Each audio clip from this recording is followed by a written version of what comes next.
Mironuck please join us and talk to us about liberty or death?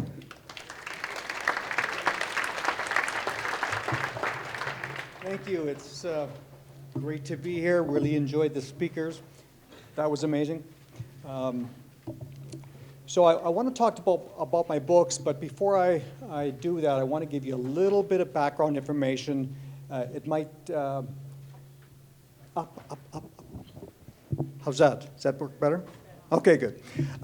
So I want to give you a little bit of background information for me so you know where I'm coming from when I write the story of America through the eyes of a lot of the founding fathers. So I was born and raised in Canada. So growing up, that means I got the British version of U.S. history. Quite a bit different.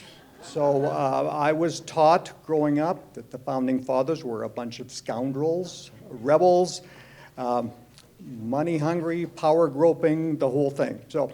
But I always enjoyed history, so I read a lot of it, read a lot of biographies, and then in 1986 I moved to St. Louis, job-related, and just stayed.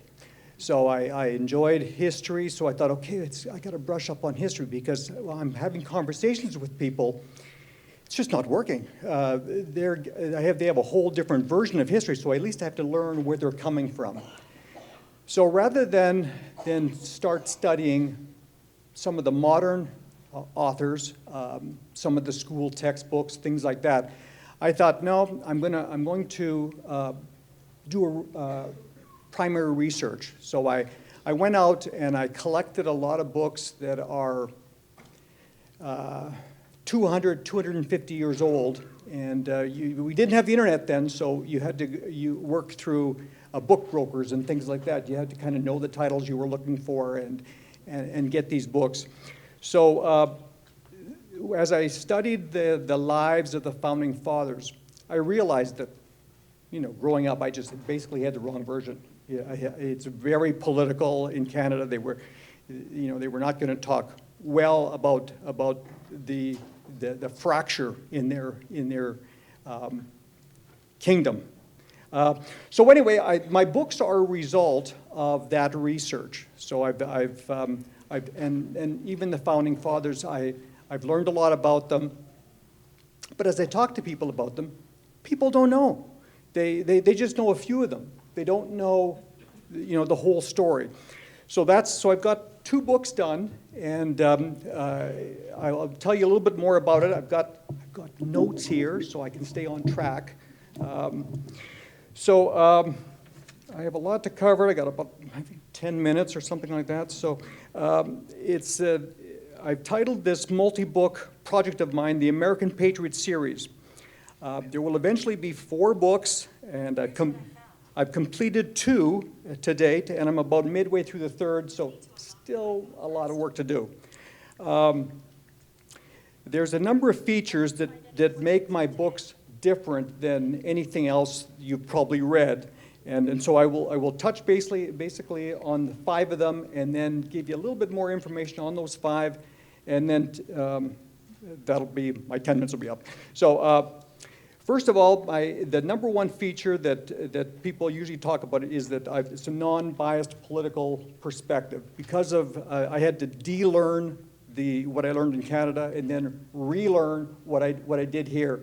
I'm able to kind of see both perspectives. I had a bunch of historical books in Canada as well, and the body counts in battles are all different, even who won some of the battles. I mean, it's just different. So I have also a heavy use of primary sourced research material. If the history is not written in my books, then it's not in my new books. So the research books that are 200 years old, those are written by eyewitnesses to the events, and if they're not written in those, I don't pay any attention to what's on the internet or what's in some of the new books. I just ignore it. My focus on the Founding Fathers is also very different. I don't know of any other source where you can go and find out about all the Founding Fathers in one source. So to date, I have studied about 180 I will call them statesmen of the founding era. And of those 180, I've selected 151 that qualify under my definition to be founding fathers. So that's I'm gonna tell the stories of all of them during my books.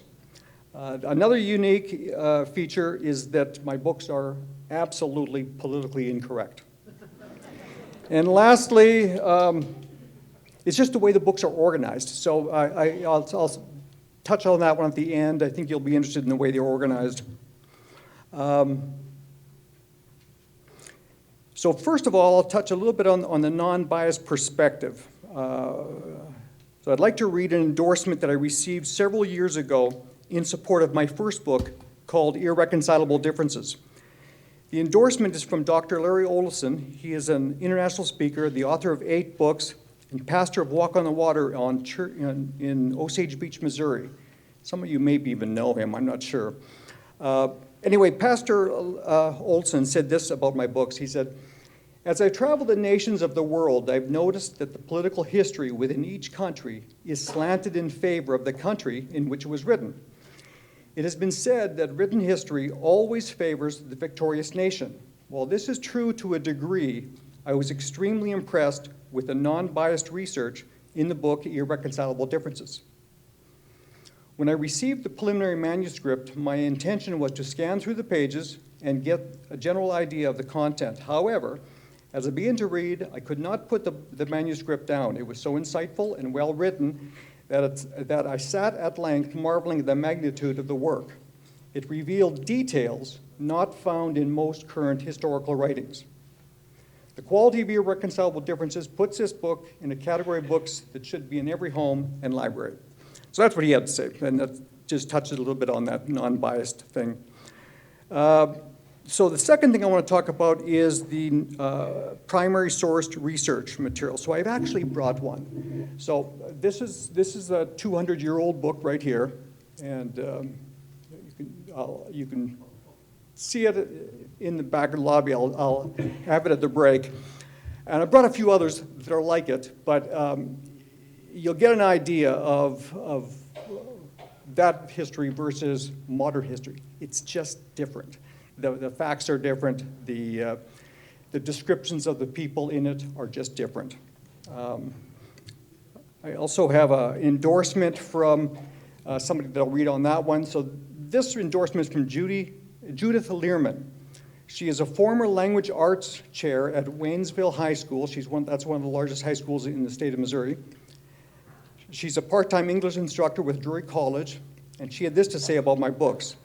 From Mr. Mironuck's research using sources from the founding era, he gives the reader fascinating personal histories of the founders, along with stories of their challenges and courage.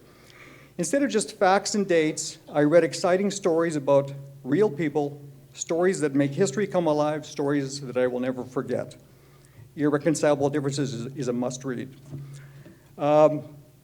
So moving on to the inclusive of all the founding fathers. I already told you that I've identified 151 of the founding fathers. So I'll read what, I have another endorsement from someone by the name of Lula Mae Hardman. I'm especially proud to have her support because she has been designated as a Teacher of Merit by the Missouri Historical Society. And she had this to say: "Most public school educators have been guilty of teaching only the high-profile founding fathers, like Hamilton and Jefferson, because there just isn't enough time. The majority of founders have been ignored until now. Mironuck thoughtfully reintroduces these forgotten leaders. It's a journey worth taking." And as I also mentioned, my books are not politically correct. I have one more endorsement. This one's from Jim Simmons, and he is an AP history teacher from Oklahoma City and a 38-year veteran of the classroom. And he said, "I found Irreconcilable Differences to be educational and inspirational. My patriotism is deepened. I personally appreciate that Mr. Mironuck is not worried about the political correctness that prevents many authors from writing about the deep faith that guided the lives of the founding fathers." Okay, and then I'm going to spend the rest of my time talking about the way the books are organized, because it's different than anything else you'll probably read. The first thing you should know is that the common thread through all 4 books is George Washington. His life played a key part in almost every major event of the founding era. Because of that, I spanned his biography in all 4 volumes. The short biographies of the other founding fathers will be inserted into his when their lives made a great impact. For example, the 5-page biography of Henry Lorenz, 4th President of Congress, will be inserted at the framing of the Articles of Confederation. And the 6-page biography of General Thomas Nelson will be inserted at the Battle of Yorktown. Nelson was one of the heroes of that battle. Now, as for the series itself, each book deals with a separate segment of the founding era. My first book, that Irreconcilable Differences, covers the major events that led up to the point where the American people came to grips with the realization that their differences with Great Britain were irreconcilable. It's a story of how the once loyal colonies were driven away from Great Britain by a ruthless king who was obsessed with control and taxation. That book concludes with a signing ceremony of the Declaration. There was 50 founding fathers depicted in that book. My second book, Liberty or Death, which was published last June, begins the month after Congress declared independence. And it was the point when Great Britain, how much time do I have left? 2 minutes, okay. It was the point when Great Britain launched full-scale war on America. That action by the Crown was prompted by that treasonous declaration. That book covers all the years of the Revolution, and there was 43 founding fathers were profiled in that book. And by the way, I designated 33 of Washington's generals as founding fathers. The book that I'm working on right now is called Dawn of a Nation, and it will cover the years immediately after the British were expelled from America. It details the way in which the states handled their devastated post-war economy. They were capitalists. It will cover the Constitutional Convention, the battle to ratify that Constitution, and it includes the election of George Washington. Based on my book plan, I will have another 40 founding fathers in that book.